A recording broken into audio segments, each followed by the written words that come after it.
الحمد لله وكفى والصلاة والسلام على عباده الذين اصطفى أما بعد فأعوذ بالله من الشيطان الرجيم بسم الله الرحمن الرحيم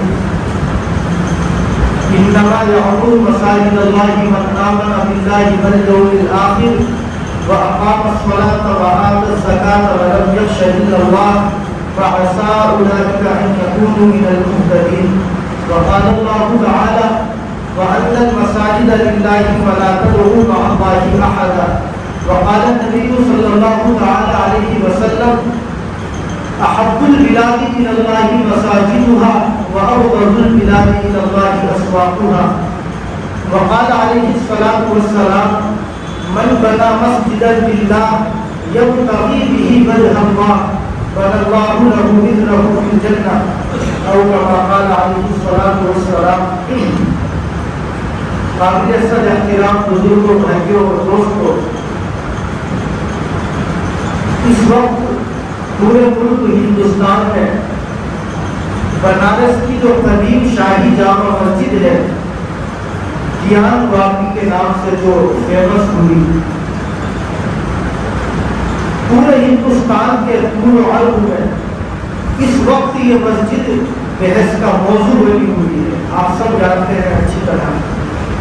کچھ شر پسند عناصر اور دشمنان اسلام نے بابری مسجد کو شہید کر دینے کے بعد اس تاریخی جامع مسجد گیان واپی کے سلسلے میں اپنی مضمون اور نامات یوں کہیے کہ گندی سازشوں کو ہمارے سامنے رکھنا شروع کیا اور مختلف چینلوں کے ذریعے یہ بات پوری دنیا کے سامنے رکھنے کی کوشش کی گئی کہ بنارس کی جو تاریخی شاہی جامع مسجد ہے گیان واپی وہ مندر توڑ کر کے بنائی گئی. آج انشاءاللہ اسی پر کچھ تاریخی حقائق آپ کے سامنے ذکر کر رہے ہیں کہ تاریخ میں بنارس کی اس شاہی جامع مسجد گیان واپی کی کیا حیثیت ہے، اسی پر گفتگو کریں گے اور ہم سمجھیں اس بات کو کہ ہمارے بڑوں نے مسجدوں کے لیے کتنی قربانیاں دی. ہم سمجھنے کی کوشش کریں اس بات کو کہ اسلام میں مسجدوں کی اہمیت کیا ہے. ہم اپنی آنے والی نسلوں کو یہ بتلائیں کہ مسجدیں اللہ کی نظروں میں کتنی بابرکت اور عظمت اور تقدس والی جگہ ہوتی ہے. اسی پر انشاءاللہ گفتگو کریں گے. اللہ رب العزت قرآن و سنت کی روشنی میں مجھے صحیح اور سچی باتیں کہنے اور ہم سب کو ان پر عمل کرنے کی توفیق نصیب فرمائے. آپ سب جانتے ہیں بنارس کی اس مسجد کے تعلق سے کہ 30 سال پہلے بھی یہ مدعا اٹھایا گیا، بیچ میں دبا، پھر اس نے اپنے پر پھیلائے، پھر دبا، پھر دوبارہ سے پر پھیلائے اور اب 2014 کے بعد سے جو حالات بگڑتے نظر آ رہے ہیں تو اب کھلے عام باضابطہ اس پر بحثیں ہونے لگی، ڈبیٹ تک ہونے لگی. آپ سب کو یہ مسئلہ معلوم ہوگا کہ پچھلے ہفتے باضابطہ کورٹ نے ایک سروے کرانے کا حکم دیا، ایک کمیٹی بنائی کہ وہی اس مسجد کے سروے کیے جائیں کہ اس مسجد کے اندر کہیں کوئی مندر کی علامت تو موجود نہیں ہے. انہوں نے سروے کر کے ثابت کر دیا کہ وہی مسجد کے ہول والے علاقے میں، مسجدوں میں ہول ہوتی ہے نا جہاں وضو کرتے ہیں ہم لوگ، کہ وہاں شیولنگ پایا گیا جس کی وجہ سے وہاں پر اسٹے لگا دیا گیا اور اس کے بعد یہ مسئلہ سپریم کورٹ میں پہنچا اور سپریم کورٹ میں بھی وہی ہوا جو ہونا تھا. بہرحال یہ سب کیا ہے اور کیوں ہو رہا ہے اور اس کے پیچھے کیا ہاتھ ہے وہ سب ہم جانتے ہیں. اس پر مجھے بات کرنے کی ضرورت نہیں ہے. ہم اس وقت یہ سمجھیں کہ جامع مسجد جو بنارس کی شاہی جامع مسجد ہے گیان واپی مسجد کے نام سے جو مشہور ہے اس کی تاریخی حیثیت کیا ہے. اس سلسلے میں ایک کتاب لکھی ہے وہاں کے جو امام و خطیب ہیں مسجد کے، اسی مسجد کے مولانا عبد الباقی صاحب نعمانی دعوت برکات، انہوں نے کتاب لکھی باضابطہ 48 صفحات کی وہ کتاب ہے. آپ میں سے کسی کو چاہیے تو وہ مجھ سے لے لینا. PDF میں میرے پاس وہ موجود ہے. اب اس مختصر سے وقت میں پوری کتاب کو تو پڑھ کے نہیں سنا سکتا، البتہ اس کی چند اہم باتیں آپ کے سامنے ذکر کرتا ہوں تاکہ ہمیں یہ معلوم ہو کہ اس مسجد کی تاریخی حیثیت کیا ہے، وہ مسجد کب تعمیر ہوئی اور کب کب اس مسجد کو مدعا بنایا گیا. اسی کتاب کے حوالے سے میں ذکر کروں. پہلی بات تو یہ کہ گیان واپی مسجد ہے کیا، جو وہ شاہی جامع مسجد ہے اس کا نام کیا ہے اور یہ نام اس کو کیوں دیا گیا. اسی کتاب میں مولانا عبد الباقی صاحب نے یہ لکھا ہے کہ دراصل ہمارے درمیان میں تو یہ بات مشہور ہے کہ یہ مسجد ہی گیان واپی مسجد ہے، جبکہ ایسا نہیں ہے. گیان واپی اس محلے کا نام ہے جس محلے کے اندر یہ مسجد ہے، ورنہ اصل اس مسجد کا نام ہے شاہی جامع مسجد اور اس محلے کا نام ہے گیان واپی، جس محلے کے اندر وہ مسجد واقع ہے. یہ حضرت نے اس کتاب میں لکھا. آگے وہ لکھتے ہیں کہ دراصل گیان واپی یہ سنسکرت زبان کا لفظ ہے. گیان کے معنی آتے ہیں سنسکرت زبان میں عقل اور علم کے، نالج کے، جانکاری کے، اور واپی کے معنی آتے ہیں باؤل. اس سلسلے میں کہ اس کو، اس محلے کو یہ نام کیوں دیا گیا، انہوں نے اسی کتاب میں لکھا مفتی عبدالسلام صاحب نعمانی رحمۃ اللہ علیہ کے حوالے سے. وہ لکھتے ہیں کہ مفتی عبدالسلام صاحب نعمانی رحمۃ اللہ علیہ اپنے زمانے میں یہ فرمایا کرتے تھے کہ ہندوؤں کے یہاں اگرچہ ظاہری آنکھوں سے ہم دیکھتے ہیں کہ پتھر ان کے دیوی ہوتے ہیں، ان کے دیوتا اور ان کے جو معبودین ہیں وہ دیوی دیوتا پتھر کی شکل میں ہوتے ہیں، اگرچہ ان میں عقل اور علم نہیں ہوتا، لیکن وہ لکھتے ہیں کہ انہوں نے پتھروں نے اپنی عقل کے زور سے اس علاقے میں ایک جگہ تھی باؤلی جس کو ہم کہتے ہیں، وہ وہاں چلے گئے تو عقل اور زور کی وجہ سے، اپنے علم کی وجہ سے وہ پتھر اس باؤلی میں چلے گئے. اس وجہ سے اس پورے محلے کو ہمارے علاقے کے لوگ گیان واپی کے نام سے یاد کرتے لگے. تو یہ ہے اس محلے کے نام کی وجہ کہ اس کو گیان واپی کیوں کہتے ہیں. اصل میں اس مسجد کا نام ہے تاریخی شاہی جامع مسجد گیان واپی. گیان واپی مسجد کا نہیں بلکہ یہ محلے کا نام ہے. دوسری بات، پہلی تو یہ ذکر کریں گے اور یہ تفصیل آپ کو ملے گی، ایک کتاب ہے تاریخ آثار بنارس کے نام سے، اس میں صفحہ 99 پر یہ تمام باتیں لکھی ہے. دوسری بات، یہ جو شاہی جامع مسجد ہے گیان واپی کی، اس کو کب بنایا گیا اور کس بادشاہ کے زمانے میں اس مسجد کو بنایا گیا، اس سلسلے میں تاریخی اعتبار سے مختلف کتابوں کے ریفرنس سے یہ بات کھل کر سامنے آتی ہے کہ مغلیہ سلطنت کے جو بادشاہ ہیں جلال الدین محمد اکبر، آپ یاد رکھیے گا میں وسیلوں سے بات کر رہا ہوں، جلال الدین محمد اکبر جو مغلیہ سلطنت کے بادشاہ گزرے ہیں، ان کے دور میں یہ جامع مسجد موجود تھی اور باضابطہ اس مسجد کے اندر 5 وقتہ نمازیں اس علاقے کے مسلمان پابندی سے ادا کرتے تھے. اور آپ سب نے اگر تاریخ پڑھی ہو تو آپ کو پتا ہوگا کہ اکبر کا جو دور حکومت ہے وہ 1556 عیسوی سے لے کر کے 1605 عیسوی تک ہے. اب آپ کیلکولیٹ کریں گے تو اندازہ ہوگا اس وقت 2022 سے پچھلے تقریباً 466 سالوں سے 466 سالوں سے اس مسجد کے اندر پابندی سے مسلمان نمازیں ادا کرتے ہیں. اگر ہم اس کتاب کے حوالے سے بات کریں اور اسی کتاب میں آگے یہ لکھا ہے کہ جلال الدین محمد اکبر کے زمانے سے پہلے بھی مسلمان اس مسجد کے اندر نمازیں ادا کرتے تھے. کتنی پہلے سے ادا کرتے تھے اس سلسلے میں کوئی ڈیٹیل موجود نہیں. یعنی 100 سال پہلے سے پڑھتے تھے، 200 سال پہلے سے پڑھتے تھے یا 300 سال پہلے سے پڑھتے تھے، کچھ نہیں پتا. البتہ ایک تاریخی کتاب ہے تذکرۃ المحققین کے نام سے، آپ اس کتاب کو پڑھیں گے تو اس میں صفحہ نمبر 158 پر یہ لکھا ہے کہ قاضی صدر جہاں کے شاگردوں میں ایک اہم شاگرد گزرے ہیں جو اپنے زمانے کے بہت بڑے حدیث کے عالم بھی لکھا ہے سلیمان، لکھا ہے کہ انہوں نے مل کر کے بہت زیادہ اس علاقے کے اندر مسجدیں بنوائی اور ان مسجدوں کو جامع مسجد کا نام دیا گیا.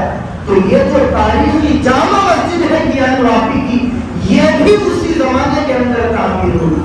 البتہ اس بارے میں ایک بات یہ بھی مشہور ہے کہ سلطان ابراہیم شاہ شرقی، ایسا لگ رہا ہے کہ سر کے اوپر سے گزر رہی ہے بات ہے، لیکن یہ دونوں کی بات ہم یاد رکھیں کہ اکبر کے زمانے میں اس مسجد کے اندر نماز ہوتی تھی.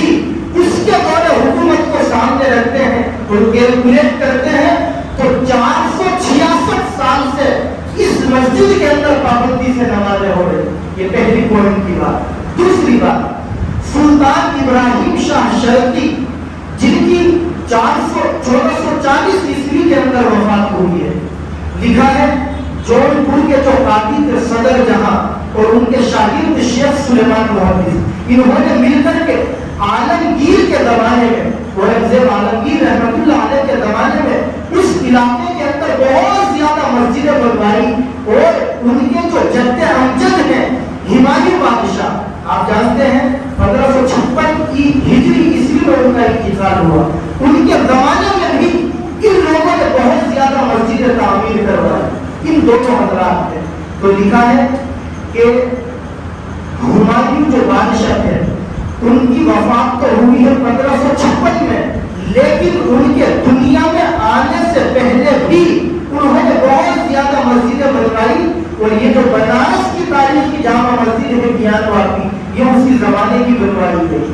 اگر اس والے آنکڑے کو ہم جوڑتے ہیں اور اندازہ لگاتے ہیں تو 550 سال سے زیادہ کا وقت 2022 سے پچھلا ایسا گزر چکا جس سے اس مسجد کے اندر پابندی سے نمازوں کا پتہ چلتا ہے. اب غور کریں دونوں باتوں کو سامنے رکھ کر کہ جس مسجد کے اندر 466 کا اندازہ لگا دو، کم نہیں ہوتے 466 کی، اور دوسرا اندازہ لگائے تو 550 سال سے زیادہ جس مسجد کے اندر مسلمان پابندی سے نمازیں ادا کرتے آ رہے ہوں، اس مسجد کے اندر اچانک سے ایک حکومت کے آنے کے بعد، اقتدار سنبھالنے کے بعد سروے کروا کر یہ ثابت کر دیا کہ یہاں شیولنگ موجود ہے. تو ظاہر سی بات ہے کہ اس بات کو کوئی بھی وہ آدمی جس کو اللہ نے اپنے سلیم سے نوازا ہو اور سیکولر ذہن کو رکھتا ہو، جو مسلمانوں کے اور ہندوؤں کے درمیان میں بھید بھاؤ نہ کرتا ہو، جس کی نظروں میں مسجدوں کی بھی عظمت ہو اور جو مندروں میں ہندوؤں کو پوجا کرنے سے منع نہ کرتا ہو. یہ ہندوستان ایسا ملک ہے جہاں ہر مذہب والے کو اپنے مذہب کی پوجا کرنے کی اجازت ہے، ہر مذہب والے کو اپنے مذہب کے مطابق عمل کرنے کی کھلی اجازت ہے. یہ ہمارا قانون اور آرٹیکل 25 ہمیں اجازت دیتا. لیکن ظاہر سی بات ہے ایک زمانے سے جس پر 4 ساڑھے 4 یا 5 صدیاں گزر چکی ہوں، مسلمان نماز ادا کرتے آ رہے ہوں، اور وہاں اچانک سے یہ سب آنکڑے نکال کر کے قبضے والی بات یا اسٹے والی بات کر دی جائے، اس سے ہم یہ اندازہ لگائیں کہ ہمیں کمزور کرنے کی کتنی کوشش کی جا رہی ہے. آنے والی نسلوں کو یہ بتلانے کی کوشش کی جا رہی ہے کہ آنے والے زمانے میں جو اہم مسجدیں ہیں یا مغلیہ دور کی جتنی بھی اسلامی علامتیں ہیں، وہ قطب مینار ہو یا ہماری بڑی بڑی پرانی تاریخی مسجدیں ہوں، وہ آنے والے وقت میں اسی طرح کے بہانے بنا کر کے ہم سے دی جائیں. اب ہم مسلمانوں کو کرنا کیا ہے؟ اس سلسلے میں ہمیں پریشان ہونے کی ضرورت نہیں ہے. جو ہمارے بڑے ہیں، جو ہمارے اکابر علماء ہیں، جو مسلم فیصل اللہ کے دین میں داران ہیں، یا جو جمعیت علماء ہند کے اکابر ہیں، وہ مقدمات لڑ رہے ہیں. باقاعدہ 17 تاریخ کو آل انڈیا مسلم فیصل اللہ بورڈ کی میٹنگ ہوئی، جس کے اندر آپ جانتے ہیں کہ بڑے بڑے ہندوستان کے اکابر موجود ہیں. مولانا ارشد مدنی صاحب، اسد الدین اویسی صاحب، اور بریلوی مسلک کے بھی، دیوبندی مسلک کے بھی، شیعہ مسلک کے بھی بڑے بڑے اکابر اس میں موجود ہیں. ان کی میٹنگ ہوئی اور انہوں نے ایک اعلامیہ جاری کیا. میں اخیر میں انشاءاللہ اس پورے کو آپ کو پڑھ کر سناؤں گا. بات میں کر رہا تھا اس تاریخی جامع مسجد کی تاریخی حیثیت کی. تو ہم یہ سمجھیں 2 باتیں. پہلی 466 سال ایسے گزر گئے ہیں جن سالوں سے مسلمان اس مسجد میں نماز ادا کرتے ہیں. اور دوسرا اندازہ لگائیں تاریخ کے اندر اختلاف ہوتا ہے تو تقریباً 550 سال سے زیادہ کا پیریڈ گزر چکا جس میں مسلمان اس مسجد کے اندر پابندی سے نماز ادا کرتے ہیں, جس مسجد کے اندر چند دنوں پہلے اچانک سے شیولنگ ظاہر کر کے اس کے لگانے کی باتیں کہی. ایک اور بات یہ لکھا ہے اس مسجد کی جو یہ تاریخی کتاب ہے اس کے اندر کہ 1936 کے اندر بھی یہ وبال اٹھا جس کی وجہ سے اس مسجد کے جو متولی تھے اس زمانے میں دین محمد ان کا نام تھا, انہوں نے جامع مسجد کی, یہی جو تاریخی جامع مسجد ہے کیان واقعی کی, اس کی ملکیت کے سلسلے میں باضابطہ بنارس کی عدالت کا دروازہ کھٹکھٹایا اور ان کی جیت ہوئی. تاریخ کی کتاب میں یہ الفاظ لکھے ہیں کہ 1937 عیسوی کے اندر اس وقت میں بنارس کے جج نے یہ فیصلہ کیا کہ یہ مسجد اوپر سے نیچے تک مسلم سنی وقف بورڈ کی ملکیت میں ہے اس وقت میں. لیکن چونکہ 2014 کے بعد سے جو حکومت ہمارے یہاں ہے آپ جانتے ہیں اس کی ذہنیت کیا ہے, سروے کو اپنے آدمیوں سے کرواتی ہے. وہ اگر ہماری اس حنیفہ مسجد کے کروانے لگے تو اگرچہ اس کالونی کا زیادہ لمبا چوڑا موجود نہیں ہے, ہو سکتا ہے اس کے اندر تہخانہ کھول کے وہ یہاں بھی شملنگ نکالے, کچھ نہیں کہا جا سکتا. سروے ان کے, آنکڑے ان کے اور سارے ذہنیت ان کے, تمام چیزیں ان کی. یہ تاریخ کی حیثیت میں نے اسی لیے بتلائی تاکہ ہمیں پتہ رہے اس مسجد میں کب سے ہم نماز ادا کرتے ہیں, تاکہ ہمیں یہ پتہ چلے کہ 1937 عیسوی کے اندر بنارس کی عدالت کے جج نے باضابطہ یہ الفاظ لکھے تھے مقدمے کے اندر اور فیصلے کے اندر یہ کہا تھا کہ یہ عمارت پوری اوپر سے نیچے تک مسجد کی ہے اور اس کی ملکیت مسلم سنی وقف بورڈ کی ہے. اور ہم جانتے ہیں کہ اس مسجد کے اندر جو پچھلے سالوں میں وواد ہوا اور باضابطہ عدالت میں لوگ گئے ہیں جس کی وجہ سے ایک بیسمنٹ اس مسجد کی سائٹ میں ہے. یہ میں اس کتاب کے حوالے سے بات کر رہا ہوں, میں نہیں گیا وہاں, کہ اس مسجد کی شمالی سائٹ میں باضابطہ ایک بیسمنٹ ہے اور اس بیسمنٹ میں اس زمانے کے اندر اختلاف ہوا کہ یہ بیسمنٹ مندر کی ملکیت ہے یا یہ اس جامع مسجد کی ملکیت ہے. وہاں ایک مسجد ہے وشوناتھ مندر کے نام سے. چنانچہ جب یہ اختلاف آگے بڑھا اور بہت زیادہ آگے بڑھا تو اس وقت میں جو وہاں کے بی ایم تھے انہوں نے یہ اعلان کیا کہ بھائی اس کے اندر تالا لگا دیا جائے. چنانچہ تالا لگا دیا گیا اور اس کی 2 چابیاں بنائی گئی, ایک تو ضلع مجسٹریٹ نے اپنے پاس رکھی اور دوسری چابی اس بیسمنٹ کی باضابطہ وشوناتھ مندر کی کمیٹی کو دے دی گئی. چنانچہ یہ تاریخ کی اسی کتاب میں لکھا ہے کہ ایک زمانے تک جو کہ چابی مندر کی کمیٹی کے پاس تھی وہ لوگ اس کی باہر کی دیوار کے اوپر اپنا بھگوا رنگ کیا کرتے تھے, لیکن وہاں کی انتظامیہ نے مقدمہ لڑا اور اس کو جیت حاصل ہوئی جس کی بنا پر وہ انہوں نے کلر کرنا بند کر دیا. لیکن اس کے باوجود یہ ہنگامہ جو اس وقت چلا تھا اب تک بند نہیں ہوا اور اب حکومت کے بدلنے کے بعد ایک مرتبہ پھر اس نے اپنے پر پھیلانے شروع کیے. اور کیا ہوا ہم سب جانتے ہیں. یہاں اس مسجد کی میں تاریخ کی حیثیت کی بات کر رہا تھا تو ایک غلط فہمی جو اس زمانے میں بہت سارے مسلمانوں کو بھی ہے اور ان لوگوں کو ہم یہ نہیں کہیں گے کہ غلط فہمی ہے, یہ تو جس کو چاہے جو کہہ دے, حکومت کے نشے میں چور رہی ہے. ہم لوگ اپنی غلط فہمی کو دور کریں, تاریخ کی جو حیثیت ہے اس کو صحیح کر کے سمجھنے کی کوشش کریں. وہ غلط فہمی یہ ہے, کچھ لوگ یہ سمجھتے ہیں کہ اس مسجد کی جو سنگ بنیاد ہے وہ بادشاہ اورنگزیب عالمگیر رحمت اللہ علیہ کے زمانے میں رکھی گئی, تو یہ صحیح نہیں ہے. میں نے ابھی 2 ریفرنس سے بات کری اور بتایا کہ جو ان کے جد امجد ہیں جلال الدین اکبر, ان کے زمانے سے پہلے بھی یہ مسجد موجود تھی اور اسی وقت سے لے کر کے اس مسجد میں نماز ادا ہوتی رہی. یہ غلط فہمی کیوں ہوئی؟ اس کی وجہ یہ ہے کہ اورنگزیب عالمگیر رحمت اللہ علیہ نے اپنے دور اقتدار میں، اپنی بادشاہت کے زمانے میں بہت ساری مسجدوں کو دوبارہ تعمیر کروایا. ابھی ہماری مسجد ہے، آنے والے 100 سال کے بعد انشاءاللہ یہ مسجد ہی رہے گی، ہم رہیں یا نہ رہے. آنے والا اگر کوئی ذمہ دار اس مسجد کو دوبارہ نئے طریقے سے بنانے لگے تو یہ نہیں کہا جائے گا یہ مسجد اب بنی ہے، کہا یہی جائے گا کہ یہ مسجد اس زمانے میں بنی تھی، البتہ اس زمانے کے اندر اس کو دوبارہ بنا دیا گیا. یہی ہوا. اورنگزیب عالمگیر رحمۃ اللہ علیہ نے اپنی حکومت کے زمانے میں بہت ساری مسجدوں کو دوبارہ تعمیر کروایا. ان کی عمارت جو ختم ہو چکی تھی یا ٹوٹ چکی تھی ان کو دوبارہ اچھے طریقے سے ریسٹور کر کے بنوایا.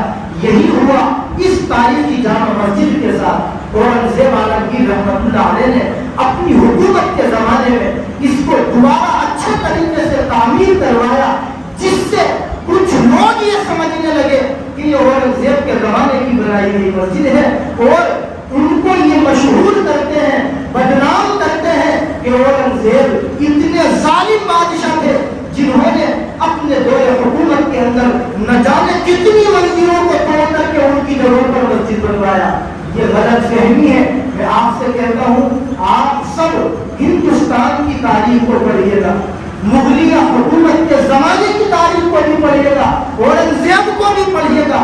آپ کو پتہ چلے گا اورنگزیب عالمگیر رحمۃ اللہ علیہ ایک نمبر کے تہجد گزار انسان تھے، ایک نمبر کے اللہ سے ڈرنے والے انسان تھے. ان کی ہسٹری اور تاریخ میں لکھا ہے، ان کی حکومت کے اقتدار کے دور کے زمانے میں لکھا ہے کہ نہ جانے کتنی مندریں وہ ہیں جن مندروں کو انہوں نے اپنی حکومت کے زمانوں میں مسجدیں دی، اور آج بھی ان جگہوں کے اوپر مندریں موجود ہیں جہاں ہمارے ہندو بھائی باقاعدہ اپنے مذہب کے مطابق پوجا کرتے ہیں. ایک موٹا سا سوال جو لوگ یہ کہتے ہیں کہ انہوں نے مندروں کو توڑ کر کے مسجدیں بنوائی، ان سے یہ ہے کہ جب حکومت ان مسلمانوں کی تھی اور ان کا ذہن یہ تھا کہ مندروں کو توڑ کر کے مسجد بنوا دی جائے، تو یہ بتلائیے، ہم آپ سے پوچھتے ہیں کہ جب حکومت ان کی تھی اور پورے علاقے کے اندر ان کا سکہ چلتا تھا تو اپنے زمانے کے اندر انہوں نے بڑی بڑی مندروں کو کیوں زندہ رہنے دیا؟ اگر ان کی آئیڈیالوجی یہ تھی کہ کوئی مندر نہیں ہونا چاہیے تو اپنے زمانے کے اندر اورنگزیب نے سینکڑوں نہیں ہزاروں کی تعداد میں مندروں کو کیوں باقی رکھا، کیوں نہیں ان کے اوپر بلڈوزر چلایا؟ اس کا مطلب یہ ہے کہ یہ حقیقی بات نہیں ہے، یہ صرف بدنام کرنے کے لیے کہی جاتی ہے کہ انہوں نے اپنی حکومت کے زمانے میں مندریں توڑ کر کے مسجدیں بنوائی. ایسا نہیں ہے. آپ اگر انصاف کے ساتھ اس زمانے کی تاریخی کتابوں کو پڑھیں گے تو پتہ چلے گا ہر زمانے کے اندر ہندوستان کے اندر مسجدیں بھی رہی ہیں، اور ہر زمانے کے اندر ہندوستان کی سرزمین پر مسجدیں بھی موجود رہی ہیں.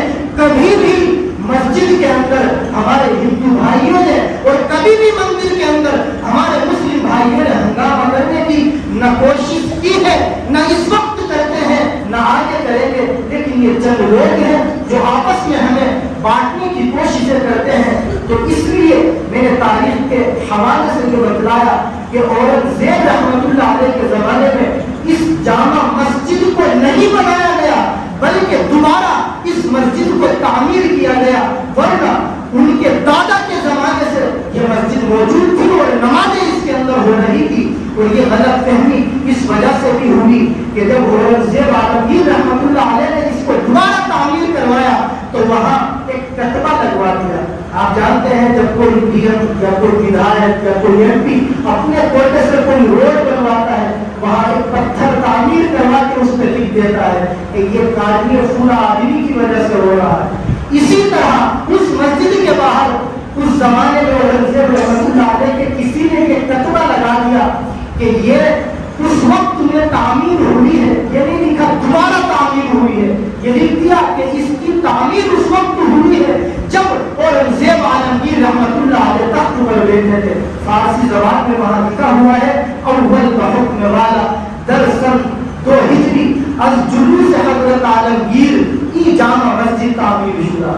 یہ فارسی میں وہاں تخت لکھا ہوا ہے جس کی وجہ سے یہ غلط فہمی ہوئی. اس اس لیے میں آپ سے گزارش کروں گا اور ان لوگوں سے بھی جو اس مسجد کو مندر توڑ کر کے تعمیر کرنے کی باتیں کرتے ہیں کہ بھائی انصاف کی نظر سے آپ ہندوستان کی تاریخ کو پڑھیے گا.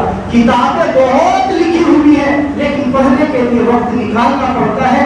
آپ انصاف کی نظر سے ان کتابوں کو پڑھیں گے تو آپ کو پتہ چلے گا کہ مسجد مندر توڑ کر کے نہیں بنوائی گئی ہے اور نہ آج اس جگہ کوئی مندر کی علامت موجود ہے.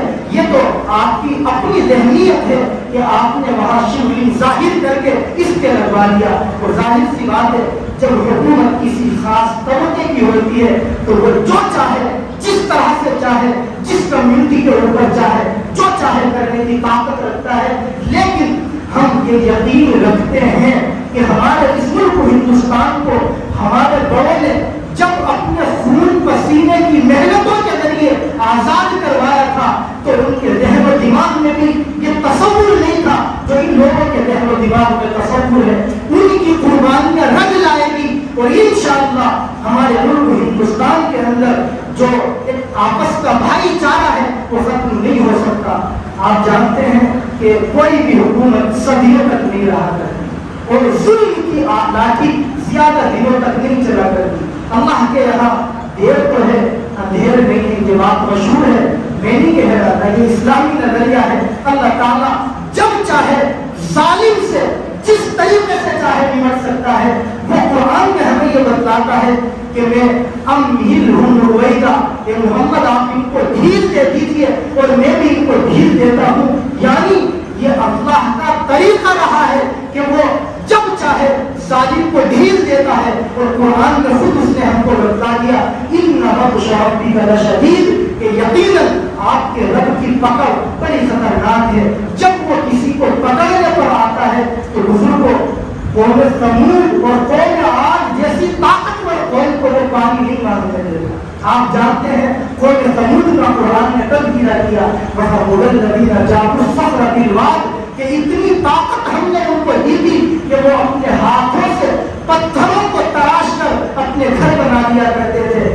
لیکن جب حد سے وہ آگے بڑھے, ظلم انہوں نے زیادہ کیا, اللہ کو نہیں مانا, تو کس طریقے سے اللہ نے ان کو پکڑ لیا.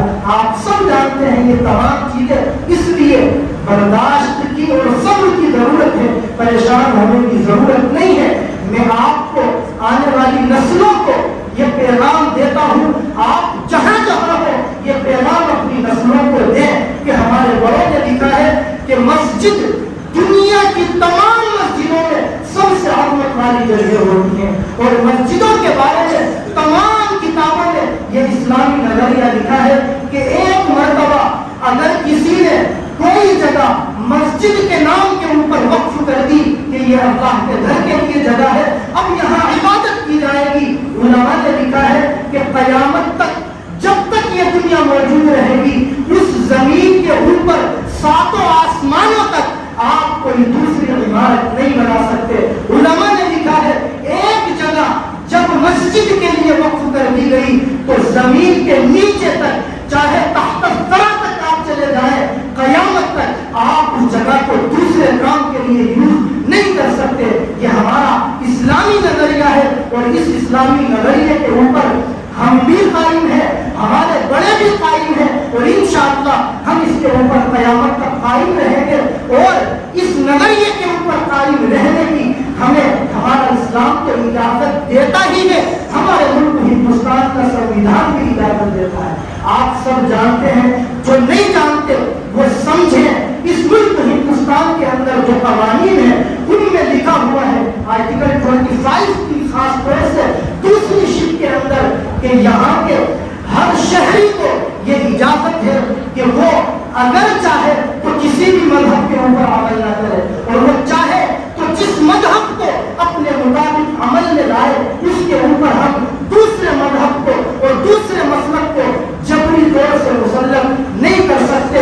اسی قانون کی وجہ سے ہمارے بڑوں نے جب بابری مسجد ہم سے چھینی تھی یہ اعلان کیا تھا کہ بابری مسجد جس جگہ تھی جو کہ ایک زمانے تک وہاں ہمارے بڑوں نے اور ہمارے مسلمانوں نے نمازیں ادا کی ہے, اور اسلامی نظریہ یہ ہے کہ جس جگہ مسجد بنا دی جائے قیامت تک وہ جگہ دوسرے کام میں یوز نہیں ہو سکتی. اسی اسلامی نظریے کی بنیاد پر اور اسی آرٹیکل 25 کی آزادی کی بنیاد پر دونوں نے اس وقت بھی کہا تھا, آج بھی یہ کہتے ہیں کہ ہماری بابری مسجد جس جگہ تھی وہ آج بھی مسجد ہے اور قیامت کی صبح تک مسجد رہے گی.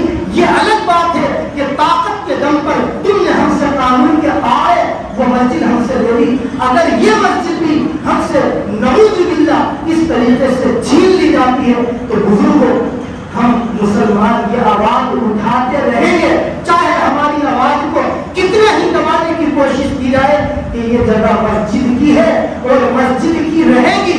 جب تک یہ دنیا موجود رہے گی ہم یہ اسلامی نظریہ اور اپنے قانون کے دائرے کا نظریہ آنے والی نسلوں کو ضرور بتلاتے رہیں گے. میں مسلم پرسنل لا بورڈ کی جو تجویز ہے وہ پڑھ کر اپنی بات مکمل کروں. وہ پڑھنا اس لیے ضروری ہے, بہت سارے مسلمان سوشل میڈیا پر علماء کو برا بھلا کہتے ہوئے نظر آئیں گے, فیس بک کے اوپر اور نہ جانے کس کس چینل کے اوپر کہ ہمارے علماء کچھ نہیں کرتے, یہ خاموش ہے اور یہ آواز نہیں اٹھاتے. آپ بتلائیے ذرا سی آواز اٹھانے کی بنیاد پر قانون کا شکنجا ہمارے اوپر کس کے سلاخوں کے پیچھے ڈال دیا جاتا ہے.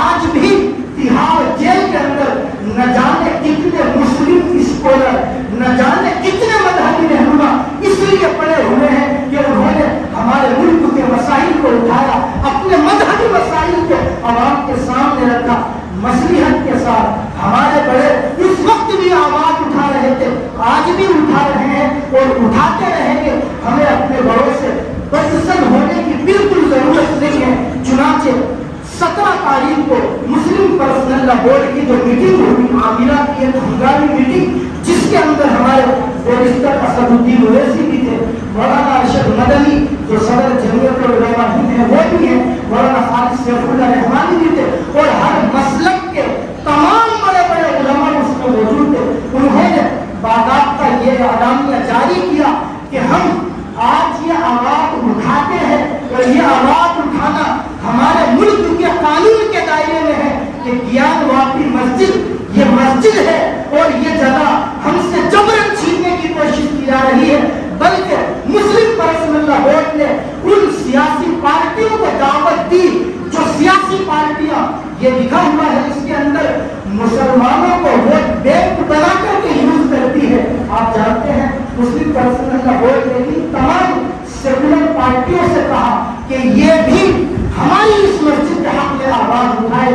لیکن آپ جانتے ہیں جو سیاسی پارٹیاں یہ دعویٰ کرتی ہے ہم سیکولر ملک کی ہم حفاظت کرنے والے لوگ ہیں, اب تک آپ نے کسی کی آواز اٹھائی ہوئی سنی ہے؟ وہ اکھلیش جس نے ہمارے بیرسٹر اسد الدین اویسی تک کو نہ جانے کیا کہا اور جو ان کی چاپلوسی کرنے والے ہیں, ان کے منچ پر بیٹھ کر ان کی جوتیاں چاٹنے والے ہیں, انہوں نے ہمارے بیرسٹر کو نہ جانے کیا الفاظ کہے کہ بی جے پی کی بی ٹیم ہے اور نہ جانے کیا الفاظ کہے. آپ بتائیے اس کے علاوہ کسی کی زبان سے آپ نے اب تک سنا کہ یہ مسجد مسجد ہے اور یہ مسجد مسجد تک رہے گی, اور کسی کی زبان سے آپ نے یہ الفاظ سنے کہ ہم نے بابری مسجد کھولی, ہم گیان واپی کی مسجد کو کھولنے نہیں دیں گے. وہ اکھلیش جس کی پارٹی میں 35 سے زیادہ مسلم ودھائک ہمارے مسلم موجود ہیں, ایک بھی ودھائک کی آواز آپ نے سنی؟ یہ صرف ہم مسلمانوں کو آپس میں بانٹنے کی کوششیں ہیں اور یہ صرف ہم مسلمانوں کی آنے والی نسلوں کو دبانے کی کچلنے کی کوششیں ہیں. میں ایسا نہیں ہے کہ اسد الدین اویسی کی پارٹی کی حمایت میں بات کر رہا ہوں, میں اس انسان کی حمایت کی بات کر رہا ہوں جس انسان نے مسلم قوم کی آواز بن کر کے ہمیں سراہا اور ہمیں حوصلہ دیا. اگر کوئی ہندو بھائی آج ہماری اس مسجد کے لیے آواز بلند کرے گا ہم اس کو بھی اپنے سینے سے لگائیں گے, ویسی کو ویسے بھی نمازوں کا پابند ہے. اس لیے آپ سب سے یہ گزارش وقت ہو گیا کہ ہم اس مسجد کے مسئلے کو سمجھیں اور آنے والی نسلوں کو یہ بتلانے کی کوشش کریں کہ اسلام میں مسجدوں کی کیا اہمیت ہے اور یہ جو سیاسی شعور ہے کاش ہمارا بیدار ہو جائے. ابھی تک بیدار نہیں ہوا، اگر ہم نے اپنے سیاسی شعور کو بیدار نہیں کیا، ہم تو ایک اللہ کو ماننے والے ہیں، کبھی ایک نہیں ہوتے۔ ہم نے یو پی کے الیکشن کے اندر 15 سے زیادہ پارٹیوں کو ووٹ دے دیے، جبکہ ہمارا اللہ ایک ہے، اور جن کا اللہ ایک نہیں 70 خداؤں کی جو پوجا کرتے ہیں، انہوں نے متحد ہو کر ایک ایسی پارٹی کو ووٹ دیا جنہوں نے باضابطہ ہندوتوا کے نام کے اوپر ان لوگوں کو ایک جگہ جمع کرنے کے بعد ہمارے مسجدوں کے اوپر آوازیں اٹھانا بلند کر دی۔ اس بات کو میں سمجھتا ہوں آپ سب مجھ سے زیادہ ہی سمجھدار ہیں، سمجھنے کی کوشش کریں اور آپس میں متحد ہو، اپنی آواز کو ایک بنا کر کے اٹھائیں، ورنہ پہلے باقی مسجد نہیں تھی، اب گیان باقی ہے۔ اور آپ سب جانتے ہیں پچھلے ہفتے ایک بیوقوف نے تاج محل کے بارے میں باضابطہ کوٹ میں عرضی داخل کر دی کہ یہ مندر توڑ کر کے بنایا گیا، اور کوٹ نے کس درجے اس کو پھٹکار لگائی کہ وہ اپنی نسلوں سے یہ کہہ مرے گا کہ کبھی بابری مسجد کے علاوہ قطب مینار یا تاج محل کے بارے میں کوٹ میں نہ چلا گیا۔ کیا کہا تھا کوٹ نے کہ جا کے یونیورسٹی میں پڑھو، پی ایچ ڈی کرو، پھر کوٹ آنا تاکہ تمہیں یہ پتہ چل جائے کہ تاج محل کس نے بنوایا اور تاج محل کس وقت بنوایا گیا۔ قطب مینار کے بارے میں 3 دن پہلے یہ آوازیں بلند ہونے لگی کہ صاحب یہ بھی کسی مندر کو توڑ کر کے بنایا گیا۔ یہ مسئلہ صرف بابری مسجد اور گیان واپی مسجد کا نہیں ہے، یہ مسئلہ ہماری حنیفہ مسجد کا بھی ہو سکتا ہے۔ اگر ہم نے اس مسجد کے لیے قربانی نہیں دی، آوازیں بلند نہیں کی، تو وہ دن دور نہیں کہ ہماری اس مسجد کے اندر بھی یہ کوئی شیولنگ ظاہر کر کے یہ اعلان کر دیں گے کہ صاحب یہ مسجد مندر کو توڑ کر کے بنوائی نہیں، اور ہم صرف آوازیں بلند کرنے کے علاوہ کچھ نہیں کر پائیں گے۔ ہمارے بڑوں نے اعلانیہ میں یہ بات کہی کہ اس مسجد کی انتظامیہ کمیٹی نے 1936 کے اندر بھی دین محمد صاحب نے اس مسجد کا کیس لڑا تھا، آج بھی وہ کمیٹی کیس لڑ رہی ہے، اور ہمیں یقین ہے کہ انشاءاللہ انصاف کی جیت ہوگی۔ اس کے لیے ہم سب مسلمان دعا بھی کریں، محنت بھی کریں، اور ہر قسم کے مسئلے سے نمٹنے کے لیے 24 گھنٹے ہم تیار بھی رہیں۔ ہمارے بڑوں نے ہمیں یہ سکھلایا کہ اسلام وہ مذہب ہے جس کے نام پر تم اگر مر بھی جاؤ گے اللہ تمہیں شہادت کا درجہ دے گے۔ اگر ہم نے اس جذبے کو سامنے رکھ کر کے زندگی نہیں گزاری تو میں سمجھتا ہوں یہ 50 60 70 سالہ زندگی ہمارے لیے لعنت کا ذریعہ بنے گی۔ کاش ہم متحد ہو کر کے اس مسئلے کو سمجھ لیں اور دعا کریں کہ اللہ رب العزت ہماری تمام مسجدوں کی اور ہمارے تمام مدارس کی اور اسلامی تمام شعائر کی حفاظت فرمائے، اور اس ملک کے اندر جو لوگ بٹوارے کی یا آپس میں لڑانے کی کوشش کرتے ہیں، اللہ اس ملک کے تمام باشندوں کی ان غلط اور گندے لوگوں سے مکمل حفاظت فرمائے۔ وآخر دعوانا الحمد للہ رب العالمین۔